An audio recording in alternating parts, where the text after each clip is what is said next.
Por un lado, lo que hay que tener absolutamente claro es que el Código de Comercio y la normativa de la Inspección General de Justicia establecen que si una persona jurídica extranjera realiza más de un acto de comercio en la Argentina, tiene la obligación legal de inscribirse en la IGJ, de inscribirse en la AFIP y sacar un número de quit.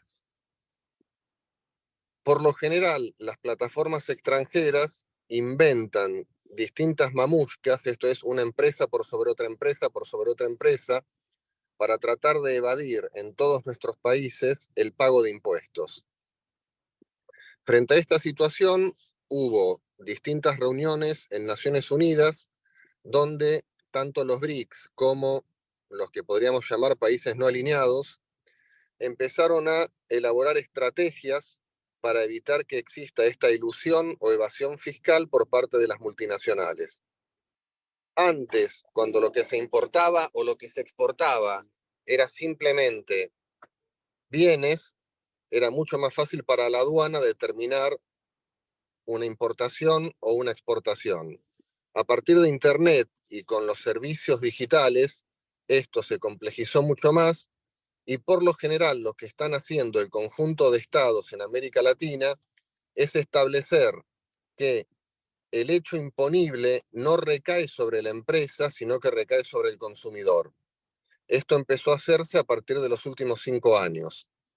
Nuestra ley de cine del año 91, con una visión a futuro a celebrar, establece en el artículo 21b que una de las formas por las cuales el Fondo Nacional de Fomento Cinematográfico, que es el fondo que alimenta al INCA para que el INCA pueda llevar adelante políticas activas de fomento que tienen que ver con la diversidad cultural, con que pueda haber un cine diverso, federal, independiente, que las pymes nacionales y los cineastas nacionales puedan contar sus historias como ellos quieran y de la forma que ellos quieran y sin perder sus derechos autorales. Ese artículo establece un impuesto o un gravamen del 10% al alquiler de todo tipo de videograma grabado. El Instituto Nacional de Cine, a través de distintas resoluciones, estableció qué es un videograma grabado. En un principio, los videogramas grabados eran los que estaban en los VHS, en los videoclubes. Posteriormente, se transformó el videograma grabado en un DVD o en un Bluetooth. Hoy por hoy los videogramas grabados es lo que comercializan las plataformas en todo el mundo. El INCA define el videograma grabado como un contenido audiovisual que se encuentra fijado en un sustento material. ¿Cuál es el sustento material? Las granjas de discos rígidos que las plataformas tienen en Argentina, en Chile, en Brasil, en Luxemburgo, en España o en Los Ángeles, California. Por tanto, cada vez que un consumidor argentino o con una IP argentina alquila, ya sea mediante un abono o una compra individual, cualquier servicio que se llama Video on Demand o SVOD, que es lo que hacen las plataformas, por tanto, el 10% del gravamen que fija la ley de cine genera el hecho imponible. El año pasado, la AFIP le solicitó al INCA que el INCA estableciera a través de lo que es el registro de la actividad cinematográfica y audiovisual de Argentina, que es el que lleva adelante la gerencia de fiscalización, qué empresas alquilan videogramas grabados en Argentina. Hasta antes de la resolución que salió hace pocas semanas, las 3 empresas que se encontraban registradas eran Telecom, Telefónica de Argentina, Disney y 4 páginas web.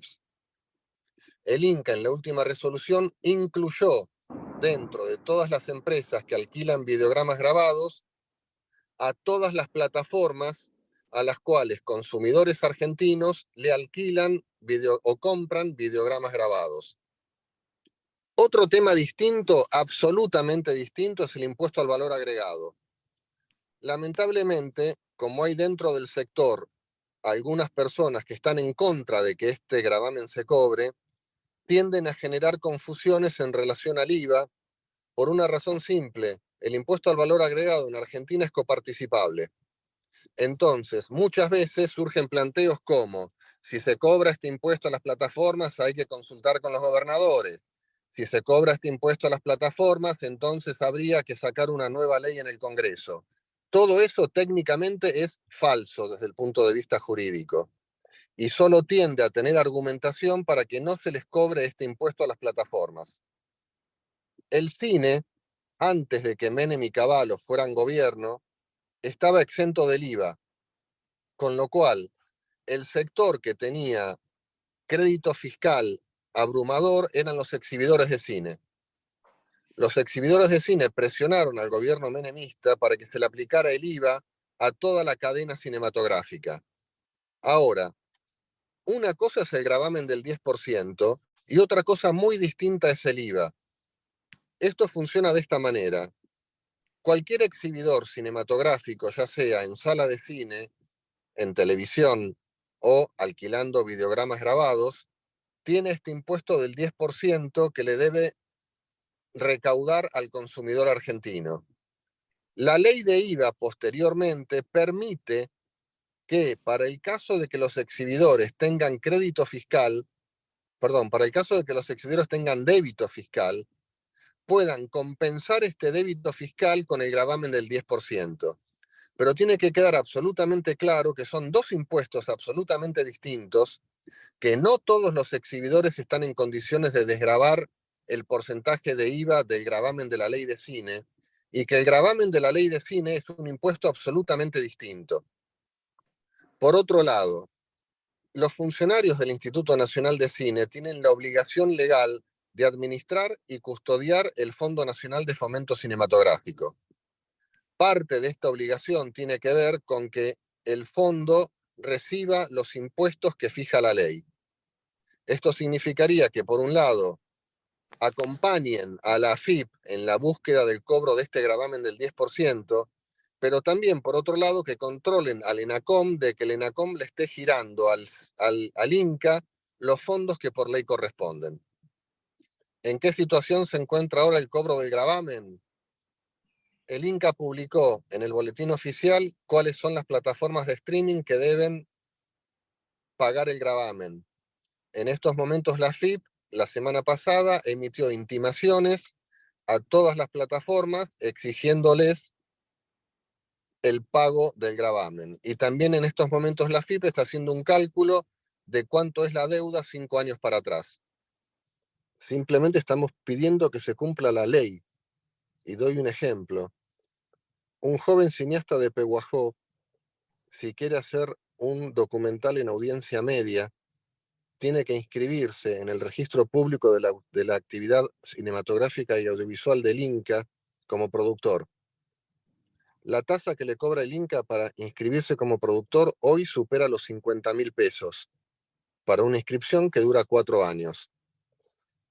Si ese mismo productor o una pequeña pyme nacional que produce cine en Argentina quiere hacer lo mismo, también se tiene que inscribir en ese registro y pagarle al INCA una tasa de superior a 50.000 pesos.